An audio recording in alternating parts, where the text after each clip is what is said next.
Olá, amigos do Notícias Agrícolas, no ar mais um boletim. A gente está acompanhando o mercado do boi, a gente quer entender como esse mercado deve evoluir. Nesse momento, a gente está vendo aí um mercado bastante amarrado, não consegue evoluir nos preços porque tem a questão da dinâmica da demanda, mas também não consegue cair porque ainda temos uma oferta de animais bastante curta. A gente vai conversar sobre isso, mas também a gente vai trazer um pouquinho de um segmento importante, né? Que é o segmento dos reprodutores, dos animais reprodutores, o mercado de reprodutores. E isso é bastante importante de se entender nesse momento, que é um momento que aparentemente a pecuária está mais capitalizada e a gente precisa entender se realmente a genética está sendo aí a bola da vez. Para nos ajudar nesses entendimentos, Ricardo Viacava, diretor da CV Nelore Mocho, está aqui com a gente. Seja bem-vindo, meu amigo. Obrigado pela participação mais uma vez com a gente aqui. Valeu, Alexandre, obrigado mais uma vez aí pelo espaço, é sempre uma alegria poder aí falar aí no Notícias Agrícolas, contar um pouco do que a gente está vendo aí nesse mercado. Muito bom. Antes da gente entrar especificamente nessa questão dos reprodutores, Ricardo, e enfim, até pela sua história, até pela sua atividade já de muitos anos focada nesse segmento, eu queria ouvir um pouquinho do seu entendimento do atual momento do mercado. Eu falei que o mercado está travado. Na prática, no dia a dia, está travado? O que você está sentindo, Ricardo? A gente vê realmente aí, o mercado está muito, como você tá afunilado, né? Porque a gente tem realmente muito pouca oferta, né? Não tem boi, a oferta de boi muito pequena, aí as exportações andando bastante, o mercado interno meio de lado, mas realmente pela falta de oferta e os compromissos aí que os frigoríficos têm com exportação, tem que comprar, tem que girar, né? Frigorífico que não mata boi tem um custo elevadíssimo, né? Então a margem, às vezes é melhor ele trabalhar com margem negativa do que não trabalhar, né? Mas isso é ruim, né? Isso no longo prazo não é bom você ver o frigorífico com margem negativa, porque isso não se sustenta por muito tempo. Mas a gente vê realmente eles tentando ganhar um pouco de mercado, o câmbio favorecendo bastante as exportações, né? E o boi realmente não baixa porque não tem boi na praça, né? Realmente tem pouquíssima oferta de boi e a gente não sabe, vamos dizer, quando é que isso vai se normalizar. Pois é. Agora, pela sua experiência, Ricardo, pela sua avaliação, é só a questão do ciclo pecuário, é só a falta das fêmeas que estão sendo utilizadas nesse momento para produzir o plantel do futuro? Ou tem outras motivações aí para essa menor oferta de animais, hein? Olha, nós ganhamos mercado, né? Ou seja, a gente tá vendendo mais carne, está exportando mais, e eu vou dizer, a base é uma só, né? O mercado interno, apesar de difícil com essa crise econômica, se beneficiou com a questão do auxílio emergencial, né? Muita gente, esse dinheiro, esses R$ 600, R$ 500 que entra na economia, realmente aquece um pouco. A pessoa vai comprar o básico do básico, que é o alimento, né?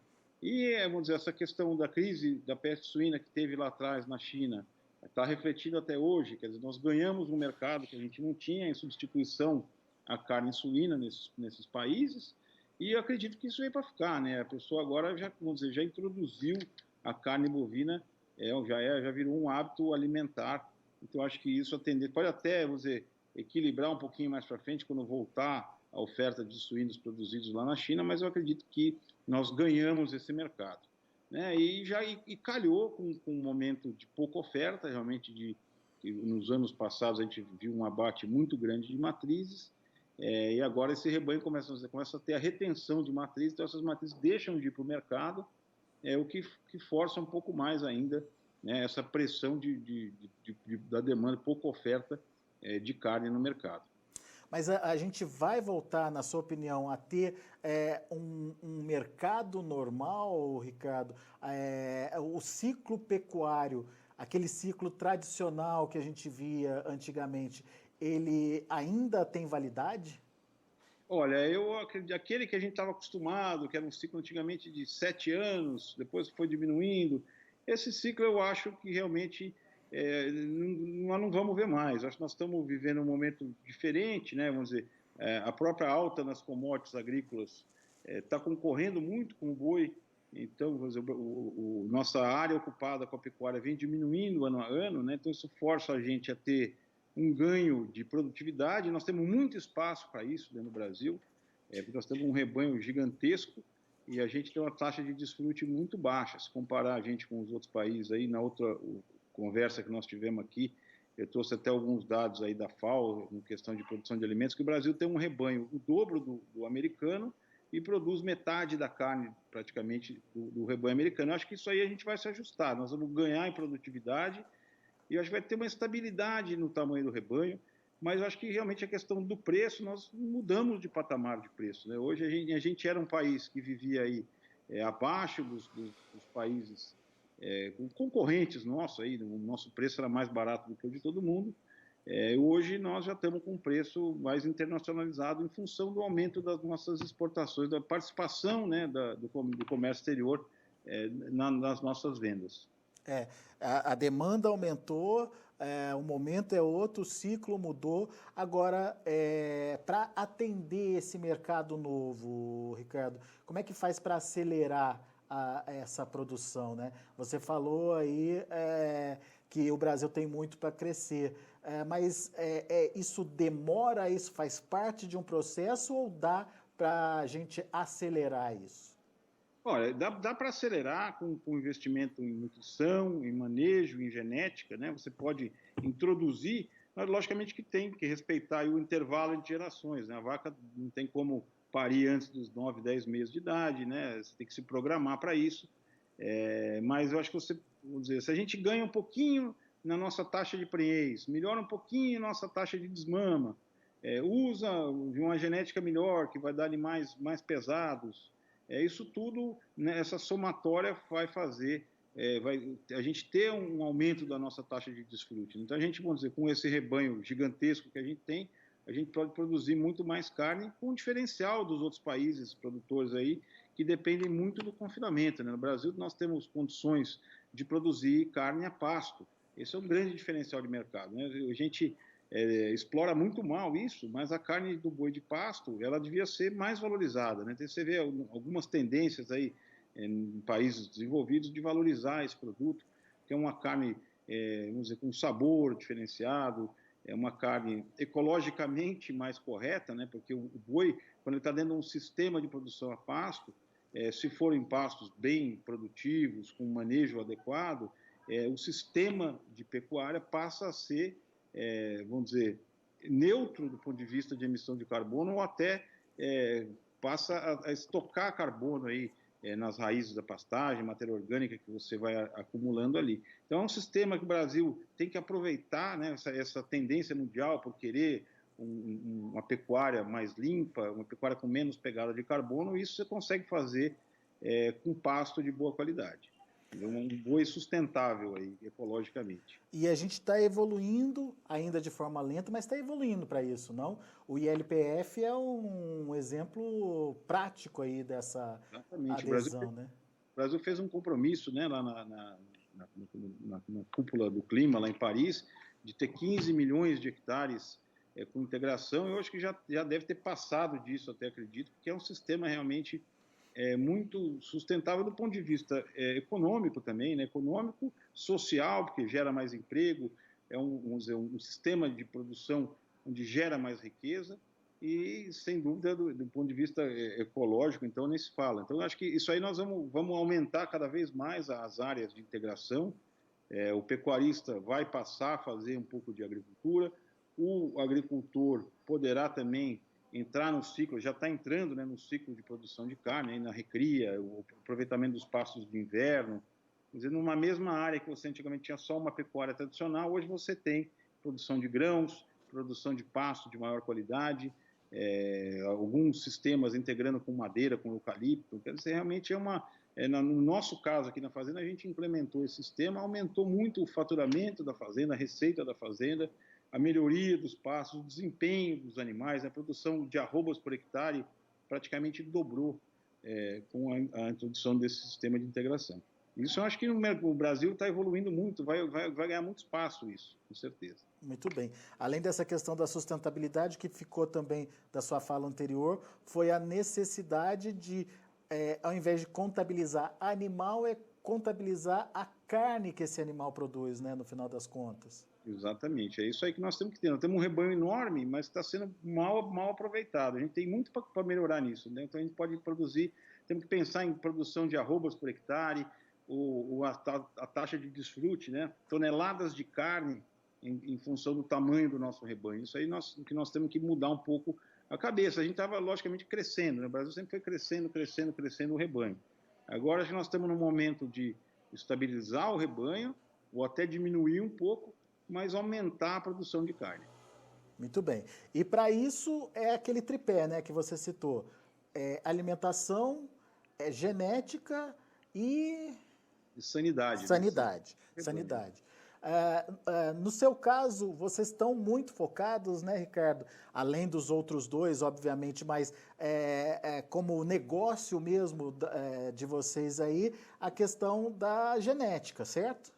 Sim, a gente está, vamos dizer, produtor de genética, vende tourinho, vende matriz, vende sêmen, embriões. O nosso trabalho principal realmente é a pecuária seletiva, né, produção de reprodutores. E aí, a margem desse negócio tem a pecuária de corte, os animais que não têm os índices para ser reprodutor vão para o corte. E também com a entrada da integração, a gente está com uma área na fazenda de pasto sobrando em certas épocas do ano, e a gente também está aumentando a participação do gado de corte nesse sistema, né, para poder diluir os custos da fazenda e produzir mais na mesma área. Mas o foco realmente é a produção de genética. Muito bem.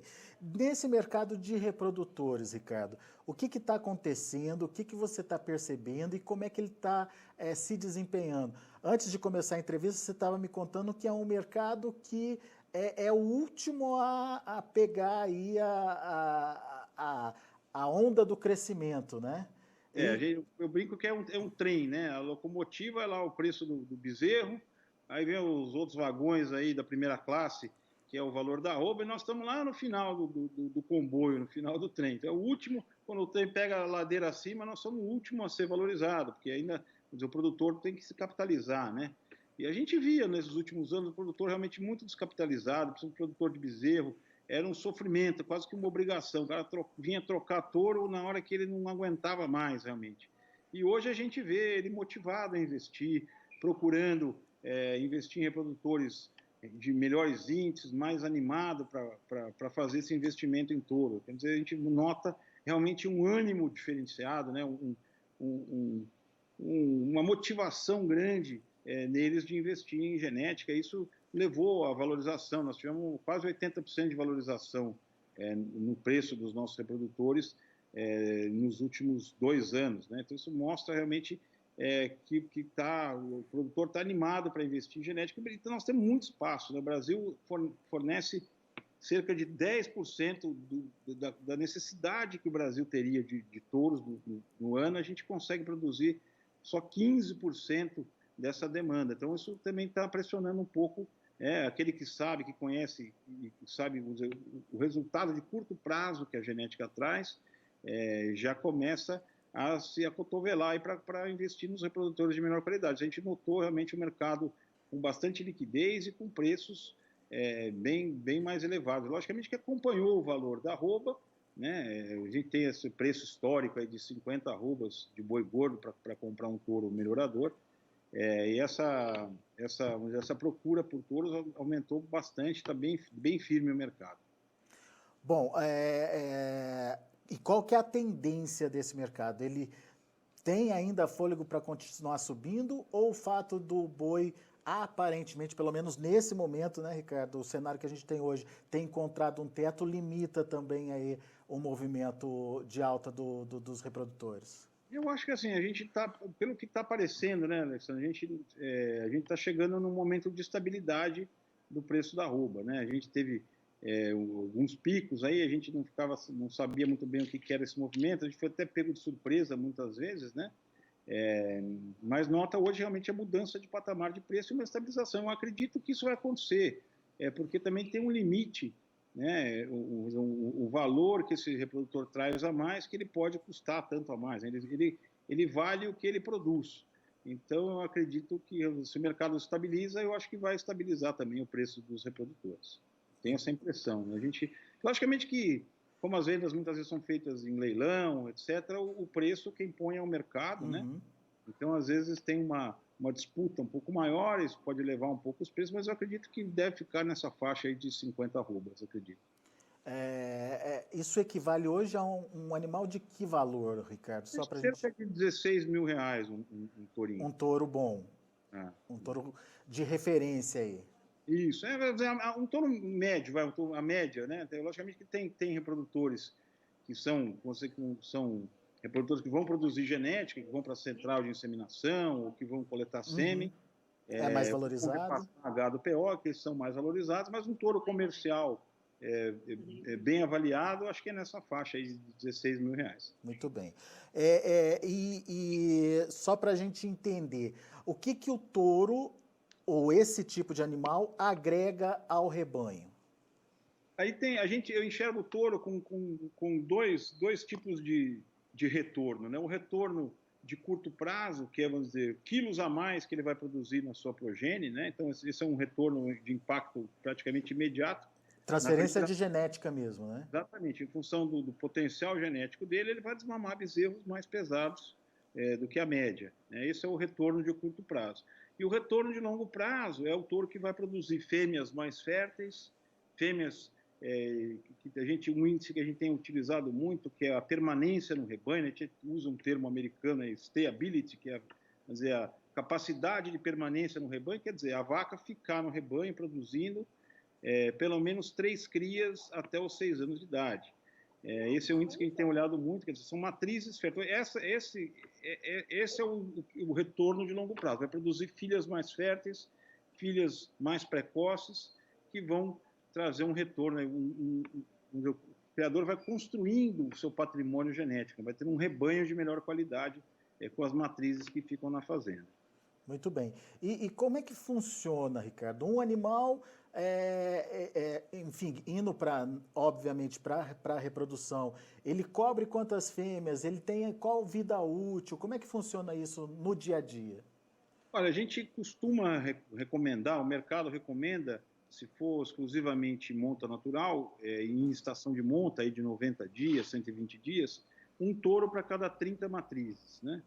E aí a vida útil do touro é em torno de 7 anos, né, que a gente estima. Logicamente tem touros muito mais longevos, mas no caso os criadores também não gostam de ficar muito tempo, porque aí o touro começa a cobrir as próprias filhas. Muitos rebanhos não têm um controle de genealogia, né? Então a gente vê que aí o tempo médio de um reprodutor é cerca de 7 anos.